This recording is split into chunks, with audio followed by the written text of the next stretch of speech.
ഞാൻ ഓമനിച്ചു വളർത്തിയ എന്റെ മകൾ പോലും ഇന്ന് എനിക്ക് തന്നെയാ, വിളിക്കത്ത് പോലുമില്ല.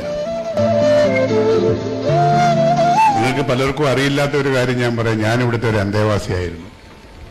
എനിക്കൊരു അനാഥത്വം തോന്നിയപ്പോൾ ഞാൻ സ്വയം ഇവിടെ വന്നൊരു 6 മാസം കിടന്നു.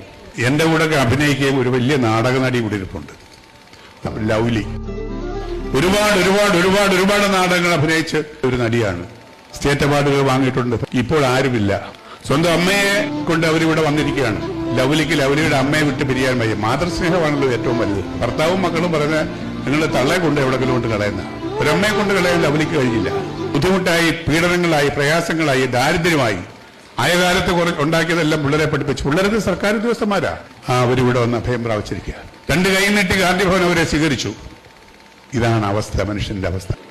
ഞാനും എന്റെ ഭാര്യയായാലും എന്റെ മകളും അവരായിട്ടൊക്കെ ഒരാളുടെ തിരസ്കരിച്ചു വേണമെങ്കിൽ പറയാം. അവരൊക്കെ എന്നെ ഉപേക്ഷിച്ചു ഒറ്റപ്പെട്ട് കഴിയുന്ന ഒരു അവസരത്തിലാണ് ഞാൻ ഇവിടെ അഭയം. ഞാൻ ഓമനിച്ചു വളർത്തിയ എന്റെ മകൾ പോലും ഇന്ന് എനിക്ക് തന്നെയാ. അവൾ വലിയ എഞ്ചിനീയറാണ്, മരുമോൻ ഡോക്ടറാണ്. അവർ ആസ്ട്രേലിയ സെറ്റിലായിരിക്കും. ഒന്ന് വിളിക്കത്ത് പോലുമില്ല. അവർക്ക് ഞാൻ വെറുക്കപ്പെട്ടവനാണ്. ഒരു പിടി നമ്മുടെ വേണം. കാര്യം ഏത് സമയത്താണ് എന്ത് സംഭവിക്കുന്നറിയില്ല. ഇതൊക്കെ നമുക്കെല്ലാം ഒരു പാഠമാണ്.